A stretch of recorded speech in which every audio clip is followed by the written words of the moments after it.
Bienvenidos a la casa del Señor en el Centro Cristiano Yautepec, a nuestros invitados especiales y también a todas las familias que son parte de esta casa ya. Sean bienvenidos a casa, bienvenidos a casa. Dile al que está a tu lado, bienvenido a casa. Todos los pequeños pueden ir sin correr a la escuela bíblica, vayan sin correr. Recuerde que también tenemos la guardería para los pequeños y los demás, mientras los pequeños van, nosotros vamos a orar. Padre, venimos agradecidos esta noche por la oportunidad, por el privilegio que nos das de estar delante de ti. Tú eres el Dios de toda gracia, el Dios de toda suficiencia, el Dios de la misericordia, el Dios del perdón, el Dios del poder, el Dios de la provisión. Y por eso hoy nos acercamos con humildad, pero también con temor y temblor delante de tu presencia, para pedirte que bendigas, Dios, este tiempo de la palabra y que a través de ella podamos seguir avanzando, creciendo,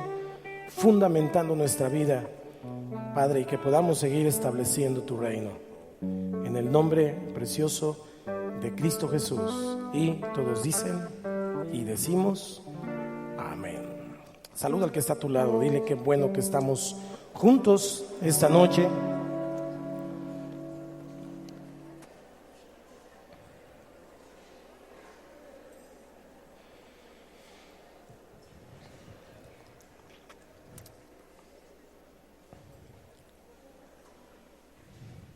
¿Me escuchan allá atrás? ¿Bien? ¿Sí? ¿De este lado también? Perfecto. Dios nos ha dado una palabra para este año que tiene que ver con fundamentos. Si el fundamento fuere destruido, ¿qué ha de hacer el justo?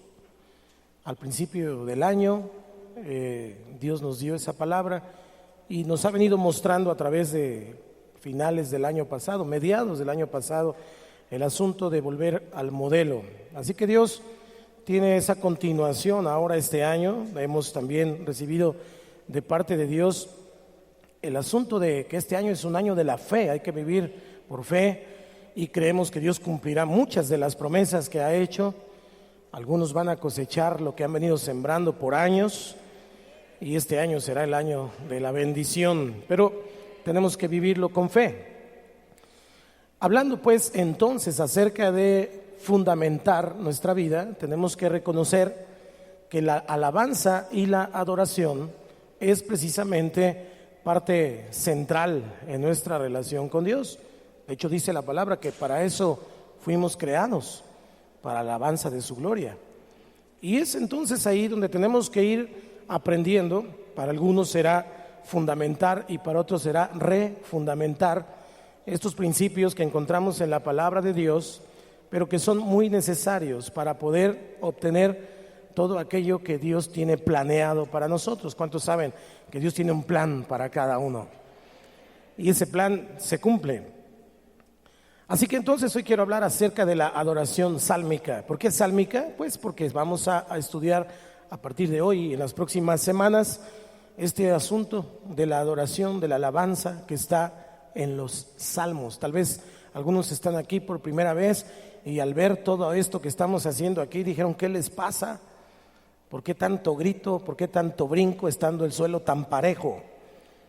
Pero es normal, es una situación de no comprensión porque pues finalmente tenemos una concepción de Dios y de relación con Dios totalmente diferentes según las costumbres y las tradiciones que hemos venido heredando por generaciones en nuestras familias y en nuestro país. Así que yo quiero comenzar diciendo esto. Muchos creen en Dios, pero no creen en el Dios de la Biblia. Si usted le pregunta a personas allá en la calle y le dice, oiga, ¿usted cree en Dios? A personas de su familia le pregunta, ¿cree en Dios? La mayoría o la gran mayoría, creo, le responderá que sí. Sí creo en Dios. Pero el asunto, el problema comienza cuando mencionamos al Dios de la Biblia, Jehová de los ejércitos. Cuando mencionamos el asunto de la cruz, cuando mencionamos lo que Jesús dijo en San Juan 14:6, yo soy el camino, la verdad y la vida, y nadie va al Padre si no es por mí. Esa es una declaración tajante que hace a un lado a todos los demás. Y Él se constituye como el único, diga conmigo, el único. Entonces es ahí cuando comienza el problema con todos los demás. No hay problema si hablamos de Dios. El problema es cuál Dios. Ese es el asunto. Si entonces usted y yo vamos a amar, a seguir y a servir a Dios, pues que sea el Dios de la Biblia. Pero para servir, amar y seguir al Dios de la Biblia, tengo que mirar la Biblia, entender la Biblia, para que entonces pueda hacerlo conforme a lo que dice la palabra, conforme a lo que dice la Biblia, o si lo quiere entender o decir de esta manera, conforme al modelo que hemos venido platicando ya de hace un tiempo. De otra manera, entonces solo tendría una relación pagano-religiosa. La palabra pagano viene del latín paganus, y significa literalmente de la tierra, eso significa paganus. Por ahí de repente vemos algunas fiestas en algunos lugares, en algunos pueblos, algunos carnavales. Bueno, ¿para qué vamos tan lejos, verdad? Y entonces en esas fiestas encontramos ciertas celebraciones, pues porque son tradiciones ancestrales, para el monte, para el cerro, para el dios fulano, para el dios mengano, y entonces se hace toda una situación de fiesta, y cuando después lo vemos ahí en los periódicos o en las noticias, mismos periódicos y mismos medios dicen la fiesta pagano religiosa. Tenemos que cuidarnos entonces de no ser nosotros personas o cristianos paganos religiosos, sino avanzar en el camino del Señor. Hoy en el mundo hay un problema. El mundo está teniendo un despertar espiritual.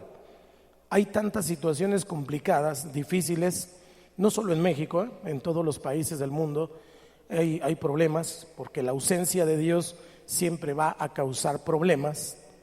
¿Cuántos saben eso? Y la gente comienza a buscar algo de donde agarrarse. Nosotros un hueco, lo voy a decir de esa manera, espiritualmente hablando, tiene un hueco del tamaño de Dios, que solo Dios puede llenar. Ninguna otra cosa, ninguna otra persona, ninguna otra situación en la vida, material, espiritual o lo que sea, puede llenar el lugar que le corresponde al Señor. Entonces, hoy encontramos una tendencia en muchos grupos y muchos sectores hacia lo espiritual, y entonces encontramos gurúes que proponen técnicas para la vida, el cómo vivir bien, el cómo hacer bien. Va a la librería y encuentra un montón de libros de cómo vivir la vida, pero a veces encontramos que el mismo autor ni siquiera vive bien la vida, y encontramos mucho material acerca de esto, pero también para orar, para meditar. Hay personas que le dicen a la gente que los van a llevar a encontrarse con su ser interior, con el yo que está dentro de sí mismo, aquel ser que está allí, que lo va a llevar a otro plano y ser un ser más elevado, y finalmente está buscando el Dios interior, y digo Dios con D minúscula, el Dios interior. Y habla de tipos de sanidades que tienen que ver solamente con la mente. Es puro humanismo, pues. Pero no solo eso, también encontramos hoy en día brujas, brujos, santeros, chamanes y un montón de cosas. Bueno, hasta en las cajas de cereales a veces encontramos ahí algunos discos y algunas citas para poder entrar a internet, y usted baje ese tiempo de relax. Entonces respire profundo, ponga los ojos de huevo cocido y ya luego se come su cereal. ¿Sí lo ha visto? Ya no están de moda los CDs, pero hace algunos años a mí me tocó una marca ahí que traía su CD de yoga, y relacionan todo ese tipo de cosas, porque el mundo, amados hermanos, la gente tiene necesidad de alguien más grande que sí mismo.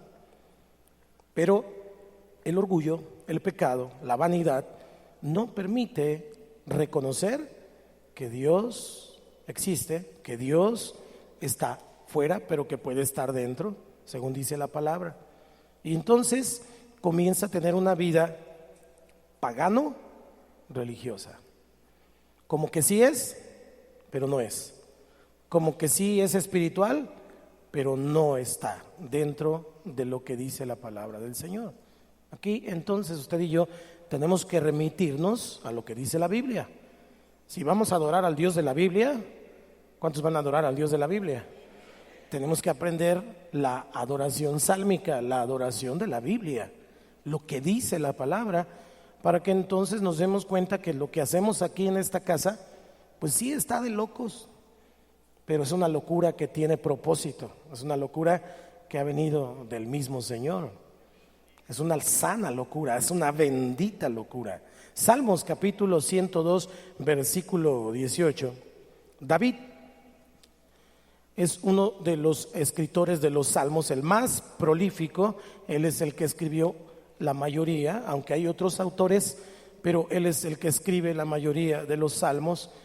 Y aquí en este salmo, en el versículo 18, está escrito precisamente la instrucción. ¿Ya lo tiene?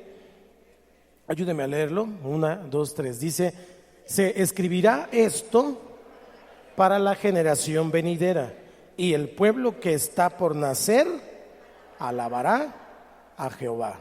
Está abreviado. Alabará al Señor. Fíjese bien, está escrito para la generación venidera. Hace miles de años fueron escritos estos escritos. ¿Está aquí la generación venidera? Entonces, lo que está escrito fue escrito para usted y para mí, para darnos ejemplo, para enseñarnos. David entonces inicia esta manera de adoración, porque antes la manera de acercarse a Dios era un poco más cerrada en todos los sentidos. Moisés levanta un tabernáculo que ya estudiamos el año pasado, y entonces este tabernáculo tenía que estar cerrado y tenía que tener 3 lugares, hasta 4 señalan algunos, pero uno era intermedio, pero era el atrio, el lugar santo y el lugar santísimo, y era una serie de situaciones que era muy exclusivo entrar hasta la presencia de Dios y poder ministrar al Señor. Solo el sacerdocio calificado podía entrar hasta el lugar santísimo.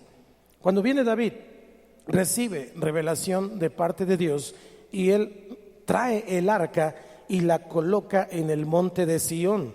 Y ahí en Sión él ya no puso cortinas alrededor, pero puso cantores, puso músicos, puso personas que continuamente las 24 horas del día estaban dando alabanza y adoración a Dios.